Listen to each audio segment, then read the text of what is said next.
Aston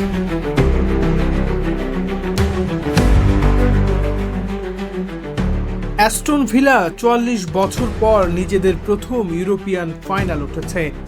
Europa league সেমিফাইনালে Nottingham ফরেস্টকে ৪-০ গোলে বিধ্বস্ত করে তারা ২ লেগ মিলিয়ে ৪-১ ব্যবধানে ফাইনালের টিকিট নিশ্চিত করেছে। কোচ উনাই এমরে তার বিশেষ দক্ষতার প্রতিযোগিতায় পঞ্চম শিরোপা জয়ের মাত্র এক ধাপ দূরে। ফাইনালে তাদের প্রতিপক্ষ হবে জার্মানির এসসি ফ্রেইবার্গ। ভিলা জিততে পারলে সেটাই হবে তাদের গত ৩০ বছরের মধ্যে প্রথম বড় শিরোপা। ওলি ওয়াটকিন্স, এমিলিয়ানো বুয়েন্দিয়া এবং অধিনায়ক জন ম্যাকগিনের জোড়া গোলে দুর্দান্ত জয় তুলে নেয় ভিলা। এর ফলে ২০ মে ইস্তাম্বুলে ফাইনাল অনুষ্ঠিত হবে।